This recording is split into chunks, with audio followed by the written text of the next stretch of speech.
इस तरीके से लगातार नारी वंदन, बेटी पढ़ाओ, बेटी बचाओ, तमाम इस प्रकार के सरकार की प्राथमिकताएं हैं, उसके बावजूद भी बीएचयू जैसे विश्वविद्यालय में छात्रा के साथ सामूहिक बलात्कार की घटना बेहद निंदनीय है और सरकार के गाल पर चाटा भी है। एक कहावत यहाँ पर कि सूप बोले तो बोले, चलनिया भी बोलती है।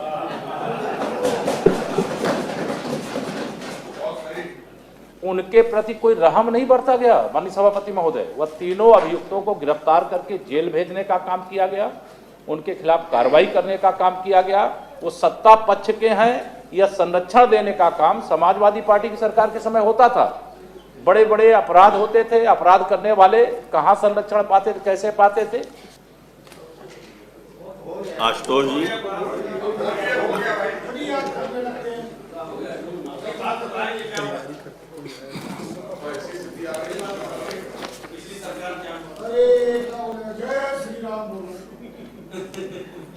माननीय सभापति महोदय जी विदूषक का भी रहना आवश्यक है। नहीं, आप बोलिए, अपनी बात कहिए आप। मानवर, आज जिस तरीके से 105 के अंतर्गत सूचना आपके समक्ष सदन में प्रस्तुत की गई है, वाकई में पूरी इंसानियत, मानवता, प्रदेश और देश को शर्मसार करने वाली है। माननीय प्रधानमंत्री जी की पार्लियामेंट विश्व का सुप्रसिद्ध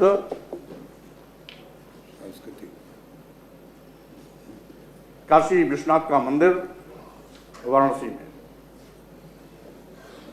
देश का सुप्रसिद्ध विश्वविद्यालय बीएचयू और वहां की छात्रा के साथ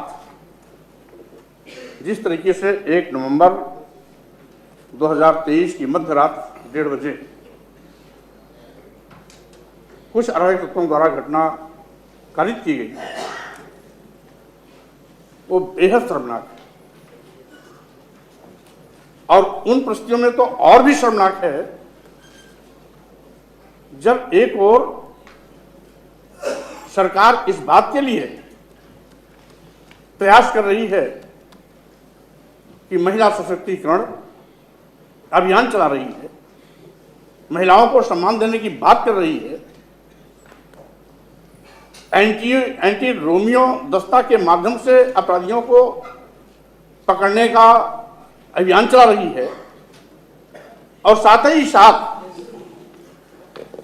इस तरीके से लगातार नारी वंदन, बेटी पढ़ाओ, बेटी बचाओ, तमाम इस प्रकार के सरकार की प्राथमिकताएं हैं, उसके बावजूद भी बीएचयू जैसे विश्वविद्यालय में छात्रा के साथ सामूहिक बलात्कार की घटना बेहद निंदनीय है और सरकार के गाल पर चाटा भी है। अपराधियों ने जिस तरीके से सरकार को ठेंगा दिखाया, सरकार की कानून व्यवस्था को ध्वस्त किया, रौंद दिया, और साथ ही साथ अपराधियों का जब खुलासा हुआ तो चेहरे भी सत्तापस्य दिखाई पड़े। यानी आज उत्तर प्रदेश में कानून व्यवस्था चरमराई है। कानून व्यवस्था को अपराधियों ने मनचाहे तरीके से कुचला है। सरकार बेबस उसके सामने खड़ी है। घटना 1 तारीख की है, नवंबर की, 2 तारीख को एफआईआर होती है, 3 तारीख को स्थानीय पुलिस इन तीनों अभियुक्तों को बुला करके बैठा लेते हैं। सत्ता पक्ष के ही लोगों के दबाव में उनको दूसरे दिन छोड़ दिया जाता है। लड़की का जब बयान होता है, बयान के बाद स्थानीय प्रतिनिधि जब इस घटना के लिए जद्दोजहद करते हैं, धरना प्रदर्शन करते हैं, तो उल्टे उनके खिलाफ एफआईआर कराया जाता है। उल्टा चोर कोतवाल को डांटे। यानी अपराधी अपराध मुक्त छोड़ दिया जा रहा है, और जो न्याय की मांग कर रहा है उसकी आवाज को दबाया जा रहा है, कुचला जा रहा है। न्याय की गुहार करने वाले के खिलाफ एफआईआर दर्ज करा जा रही है। और मानवर 2 महीने बाद लड़की के बयान के बाद जब पूरे प्रकरण का खुलासा हुआ, धरना प्रदर्शन आंदोलन तेजी के साथ आगे बढ़ा, तो 2 महीने बाद इन तीनों अभियुक्तों की गिरफ्तारी फिर होती है। कब? जब वहां का तत्कालीन एसीपी हटता है। पहले 3 नवंबर को जिस एसीपी ने इन तीनों अभियुक्तों को छोड़ा था वो सरकार के नाक का बाल था, और 2 महीने बाद जब वो स्थानांतरित होकर कहीं और जाता है, दूसरा एसीपी आता है, तो 2 महीने बाद उनकी गिरफ्तारी होती है। यानी आज कानून के रखवाले ही कानून के भक्षक बने हुए हैं। जिनके ऊपर जिम्मेदारी है कानून की रक्षा करने का, जिनके ऊपर जिम्मेदारी है पीड़िता को न्याय दिलाने का, जिनकी जिम्मेदारी है अभियुक्तों को जल्द की सलाख में भेजने का, जिनकी जिम्मेदारी है कानून व्यवस्था को चुस्त और दुरुस्त करने का, वही कानून व्यवस्था की धज्जियां उड़ाने में शामिल है। और साथ ही साथ मानवर वो एसीपी जिसने अपराधियों को छोड़ा, हम समझते हैं ये तीनों बलात्कारी अपराधियों की तरह वो भी अपराधी है। और जो सत्ता सीट पर बैठे हुए लोग अपराधियों को संरक्षण देंगे, अपराधियों को खुला लूटने, बलात्कार करने, कानून की धज्जियां उड़ाने, गुंडा राज स्थापित करने की खुली छूट देंगे, तो स्वाभाविक रूप से सरकार के निजोरा पेटने से कानून व्यवस्था दुरुस्त नहीं हो सकती। सरकार को निष्पक्ष रूप से अपराधी अपराधी होता है, उसकी कोई जाति नहीं होती, उसकी कोई पार्टी नहीं होती। अपराध का चरित्र अपराध करने वाली घटना पर निर्भर होता है। लेकिन एसीपी महोदय बड़े मेहरबान, और भाजपा पक्ष के वो विधायक लोग भी बड़े उन अपराधियों पर मेहरबान, उनको उस पीड़िता का दुख तकलीफ नहीं दिखाई पड़ रहा है। वो पार्टी विशेष से जुड़े हुए हैं, सत्ता पर से उनका संबंध है, इसलिए उनको अभयदान दे रही है। और मान्यवर, मैं आपके माध्यम से कहना चाहता हूं, क्योंकि ये तो मुख्यमंत्री जी को चुनौती है, हमारे नेता सदन को चुनौती है, पूरी सरकार को चुनौती है, और यह किसी अन्य पार्टी के लोगों ने नहीं किया, सत्ता पक्ष के ही लोगों ने ये घटना घटित की है। और मानव आपके कह देने से भी नेता संघ का जवाब आएगा, कानून राज बड़ी व्यवस्था दुरुस्त है, और तमाम ऊट पटांग उदाहरण भी देंगे। लेकिन आप तो डबल इंजन की सरकार है, आप तो डबल इंजन की सरकार है, यहां पर भी है। शांत रहिए, शांत रहिए, जवाब देने के लिए माननीय बैठे। आज डबल इंजन की सरकार है, ऊपर भी है नीचे भी है, एनसीआरबी इन्हीं की संस्था है, वो हमारी संस्था नहीं है। महिलाओं के खिलाफ अपराध पिछले वर्ष की तुलना में इस वर्ष ज्यादा हुए। इस वर्ष अपराध 65,743 मामले महिलाओं के खिलाफ दर्ज हुए, जो महिलाओं से संबंधित घटनाएं हैं वो दर्ज हुई हैं। जबकि इन्हीं की सरकार में 2021 में ये आंकड़ा 56,083 था, 2020 में 49,385 था। यानी इनके ही आंकड़े को लगातार 20 की तुलना में 21 में बढ़े, 21 की तुलना में इस 22 में बढ़े। यानी 2022 एनसीआरबी की रिपोर्ट में गैंग रेप में यूपी नंबर 1 पूरे देश में, जिसमें 3,690 मामले दर्ज हुए। दहेज हत्या वो भी महिलाओं संबंधित है, यूपी में नंबर 2, 2138 मामले दर्ज हुए। महिलाओं का अपहरण 14,887 मामले दर्ज हुए। हत्या के मामले पर 3,491 मामले दर्ज हुए। पूरे देश में यूपी में सबसे ज्यादा क्राइम महिलाओं पर हुआ है, 7,53,675। मान्यवर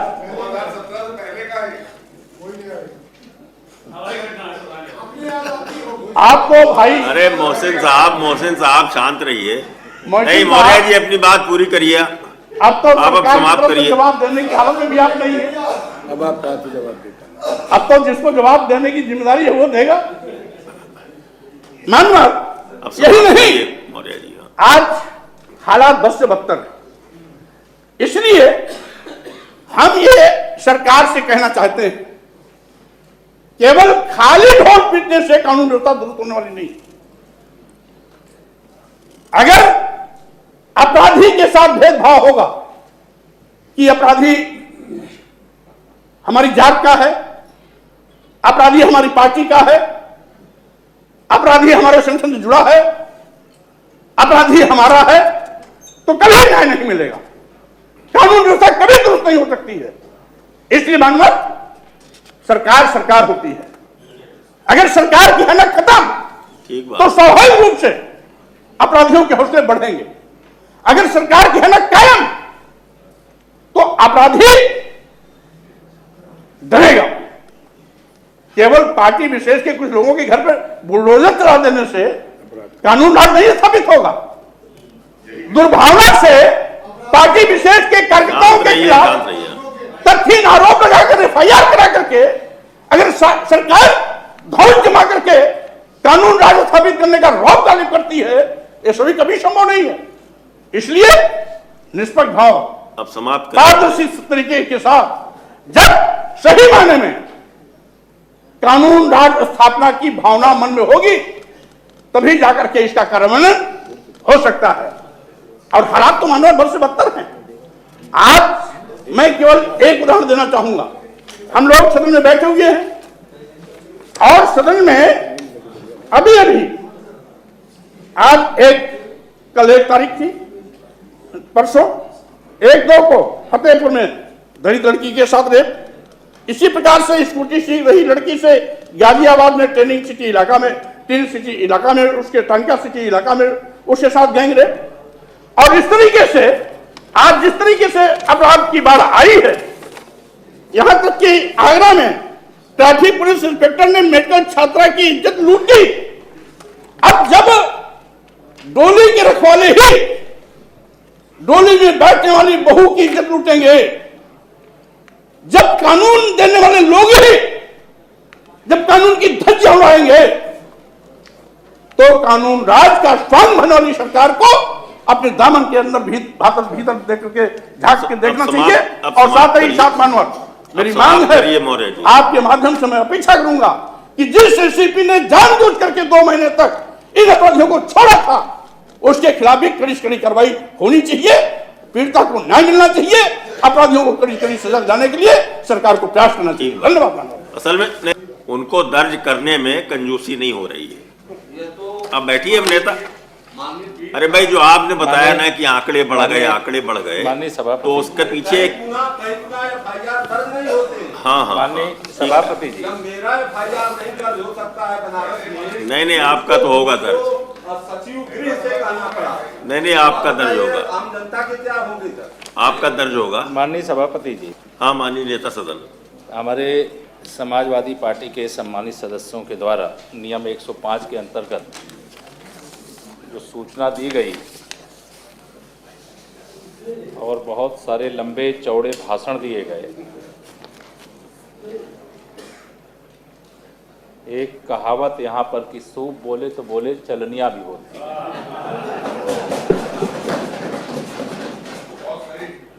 तो मुझे ऐसा लगता है कि इन्हें अपनी सरकार का कार्यकाल कभी याद आ गया होगा। सबसे पहले माननीय सभापति महोदय, मैं आपके माध्यम से सदन को यह बताना चाहता हूं जो यहाँ हमारी पार्टी के साथ जुड़े हुए उन अभियुक्तों का नाम ले रहे हैं,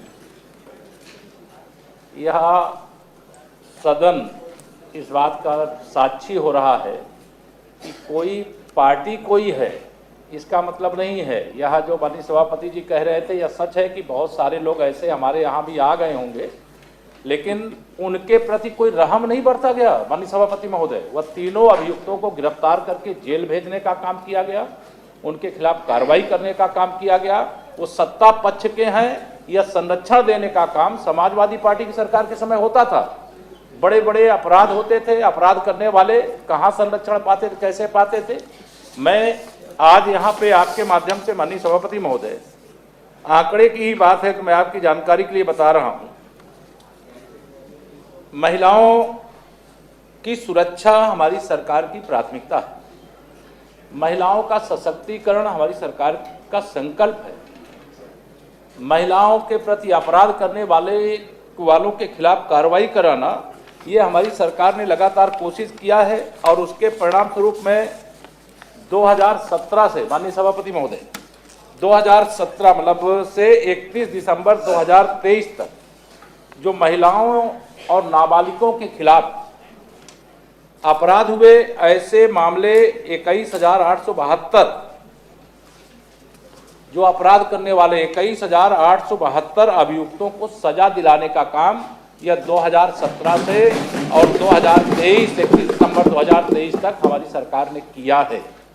दूसरा आंकड़ा मैं बता दूं, 2017 से 31 दिसंबर 2023 तक पॉक्सो अधिनियम के तहत जो 8,630 अभियोगों में सजा दिलाई गई, उसमें महत्वपूर्ण बात यह है कि जो पॉक्सो वाले अपराधी हैं उसमें माननीय न्यायालय द्वारा 13,217 अभियुक्तों को सजा दिलाई गई, जिसमें 18 को मृत्यु दंड दिलाने का काम, ये ठोस पैरवी के कारण महिलाओं के प्रति अपराध करने वालों के खिलाफ उनमें यह डर पैदा हो, और 1384 में अपराधियों को आजीवन कारावास, माननीय सभापति महोदय 1384, और 3,680 में 10 वर्ष या उससे अधिक का कारावास, और 8,135 ऐसे अपराधी थे जिनको 10 वर्ष से कम का कारावास की सजा दिलाने का काम यह हमारी सरकार ने इसलिए किया है कि महिलाओं को सुरक्षा का विश्वास हो और महिलाओं के प्रति अपराध करने वालों के मन में डर पैदा हो। ये सरकार की कोशिश का ये मैं आंकड़ा आपको बता रहा हूं। और दूसरा माननीय सभापति महोदय, दूसरा मैं उल्लेख नहीं करना चाहता, इतिहास के पन्ने खोलूंगा तो क्या 2 जून 1995 की घटना कोई भूल जाएगा? उत्तर प्रदेश की बसपा की मुखिया हैं, मेरा उसमें नहीं, लेकिन वो एक महिला है, एक सम्मानित नारी थी। वो स्टेट गेस्ट हाउस के अंदर उनके साथ क्या हुआ था? भारतीय जनता पार्टी के हमारे उस समय के स्वर्गीय विधायक ब्रह्मदत्त द्विवेदी जी की अगुवाई में हमारे सदस्यों ने जाकर के वहां जैसे भगवान श्री कृष्ण ने द्रौपदी की रक्षा की थी, वैसे ही बहन मायावती की रक्षा करने का काम भारतीय जनता पार्टी ने किया था। वो अपराध समाजवादी पार्टी के गुंडों ने किया था। माननीय सभापति महोदय, मैं अभी याद इसलिए दिलाना चाहता हूं, याद नहीं दिलाना चाह रहा था, लेकिन याद इसलिए दिलाना चाहता हूं, लड़कों से गलती हो जाती है। ये किसने कहा था? रेप करे तो उनको सजा नहीं होना चाहिए, किसने कहा था? क्या वह भूल गया?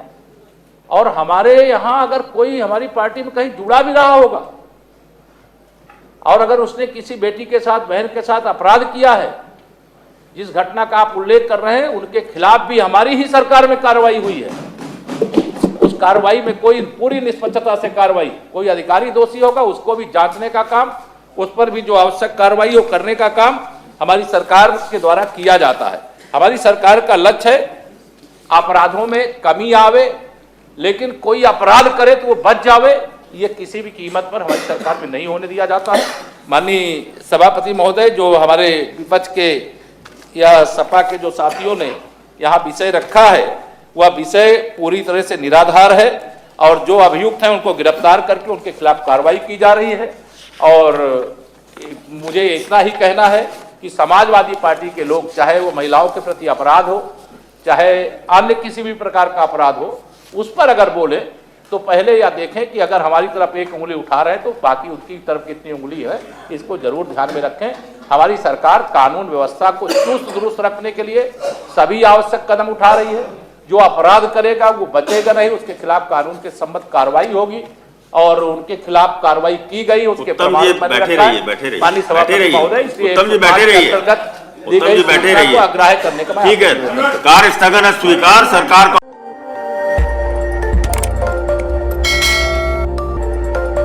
खबर आपकी, नजर हमारी। देखते रहिए आई इंडिया।